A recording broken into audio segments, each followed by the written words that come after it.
Okay, so analysis of week 3 of the Dolphins season, 2024, losing 24 to 3 against the Seattle Seahawks. And a couple positive things was Zach Sealer picking off a pass, Calais Campbell, the defensive end, tipping the ball first, and then Sealer grabbing it. And that was pretty good. And also Kodu getting a bit of a deflection, number 4, the defensive back, and catching it. And too bad he couldn't run that one in, because I think if maybe they ran that one in, it might have been a nice momentum swing. And we needed points today. Anyway, we could get them, obviously. But yeah, that didn't happen. But that was a good play by him. And yeah, other than that, I don't know what to talk about with the game, because obviously they lost and got beat pretty soundly, 24 to 3. But it did remind me of kind of the end of last year when they played the Bills and they lost their division, and then they played the Chiefs in the playoffs, and the other games from this season where the defense played well enough to hold them in the games. And so I don't really see that big of a problem on that side of the ball. Where the problem is on offense, which is interesting because most of last year they were the second rated offense in the entire NFL, and they were kind of deemed the next greatest show on turf, like the old Rams back in the day. But if anything, it's been the offense letting them down, because again today the defense kept it at 17-3 for, it felt like, I don't know how long, ages. But every time the offense got out there, and it didn't matter who the quarterback was or who the running back was or the receivers or tight end or anybody, they just didn't get it done. And it's a trend that's happened since the Bills game at the end of last year where they lost the division. And it's kind of concerning because for an offense that's supposed to be so potent, they haven't gotten it done in a long, long time. So... And I know that, Tua's out and you have a backup in there, but they had a week to prepare, so I expected maybe a little bit more, just a little bit more of a game plan. Didn't really seem like they had plays for him that made sense. And maybe some of them did, but a lot of them didn't. I'm talking about Thompson, of course. And the game was weird, had a weird pace and tempo because there was a bazillion flags. I can't remember the last game I saw that many flags. And the stats for the game are crazy. Like, both teams were terrible on third down. Usually when one team's winning by that margin, it's only one team that doesn't have the third down stats. But in this game, they both didn't have the third down stats. So it was just kind of a boring game that was complicated by bad refereeing. And I don't mean that, they were calling penalties just against Miami and not against Seattle. They were equal, but there was a flag every special teams play, and it was ridiculous. And the commentators were making fun of that, and that was kind of entertaining. Maybe more entertaining than the game at sometimes. But yeah, so that kind of complicated the game because there was no real rhythm. And but yeah, the defense kept them in it, and it didn't seem to matter what the Dolphins did. Even after Thompson got hurt and he went out with the chest injury, the other quarterback came in, and he couldn't get it done either. They had a fourth down on the goal line down there, and they couldn't score. AJ played good again, but it kind of felt like they kind of knew he was the only guy we were going to use in the backfield. And I never really liked that when our team has done that in the past, where we only use one guy at that position, because as a running back, you get exhausted and you're taking so many hits, and all it takes is one wrong hit when you're tired, and then you could be done for the season, like out for the season with an injury. And he's too important to us as a team and the offense, in my opinion, to be the workhorse. And I would have liked to see Jeff Wilson in there a little bit more on some downs. I know they used Engold as well, but yeah, I mean, A-Chain, he's kind of a special guy. He's kind of like Reggie Bush or Lamar Miller, or like a guy like that. So in a game where you're losing and you're not, not really getting it done. I didn't like that they kept pounding him there, especially at the end, because like I said, all it takes is one play, and then your best running back is gone. So, but we'll see if we can get Mostert back coming up.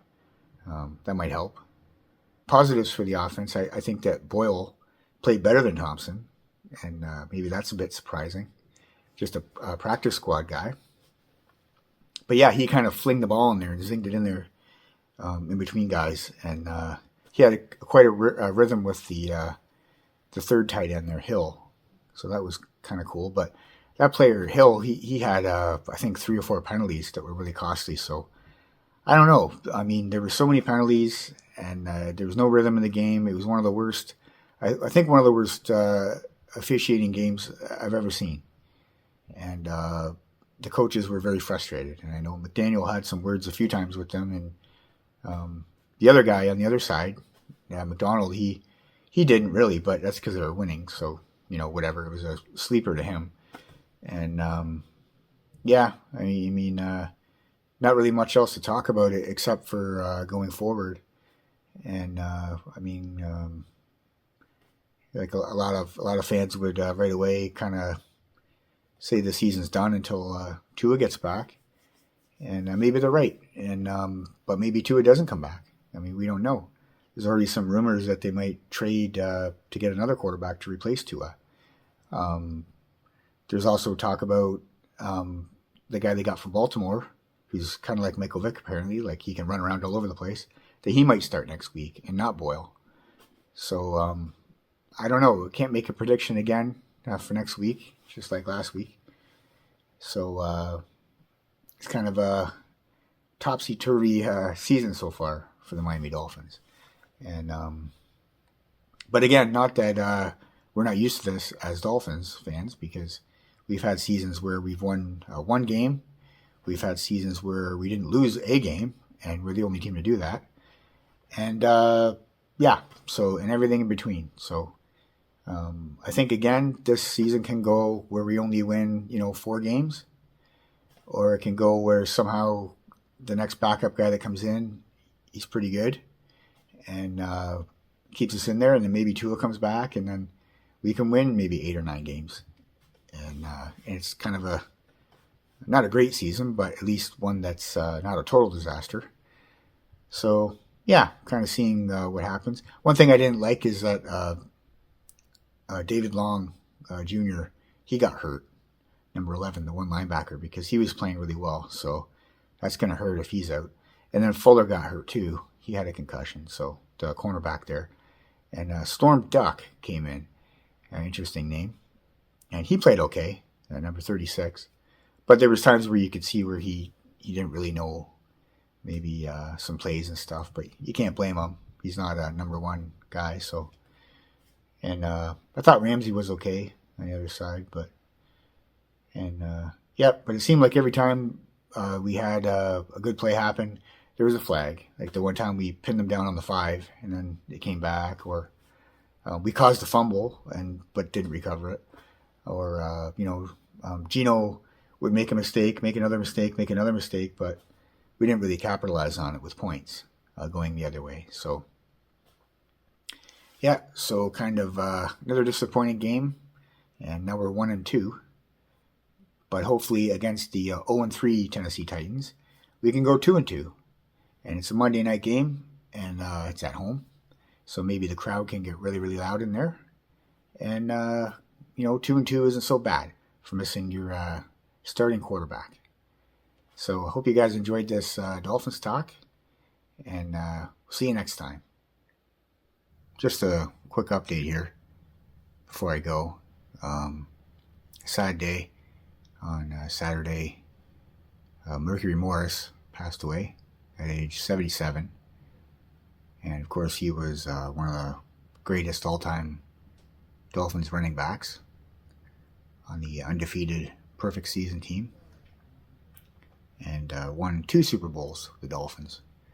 And he was, of course, there with Jim Kick and Larry Zonka, who everybody knows. And everybody also knew Mercury because he was that added element on that team of super dynamic speed. And his nickname Mercury was pretty accurate because he would bounce around all over the place. And it's just really sad that he passed away. And I just wanted to mention that on this video. I had one interaction with him as a fan.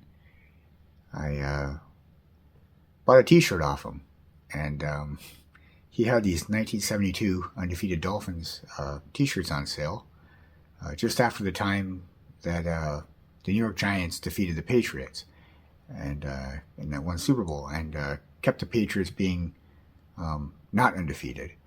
So it kept the Dolphins being the only undefeated team ever, and that's a record that still stands, of course. But Mercury Morris was very proud of that, so he made t-shirts, and he sent me one. And as you can see there, it says Eugene Mercury Morris, and where he lives in Florida. But yeah, he sent me this shirt, and it's got the perfect season logo on it, 17-0, Miami Dolphins. And I'll always cherish this shirt, not just because he passed away, but because he sent this to me. I wrote him I had a letter of sorts, and told him that we were going down to a game. This was back in 2009. And he wrote back, and he wrote really nice things. And talked about the game that we're going to, and it happened to be the New Orleans Saints game, where Miami was winning at halftime by quite a bit. I think it was 38-10 or something. And they ended up losing to the Saints that won the Super Bowl that year with Drew Brees. But anyway, that doesn't matter. What matters is that I had this pretty cool interaction with this Dolphins player, and also that we really enjoyed the game when we went down there. That was the first time I went down to Miami to see a game, and that was in 2009. And that also made it a kind of a special game as well. So, okay, we'll see you next time. Go Dolphins.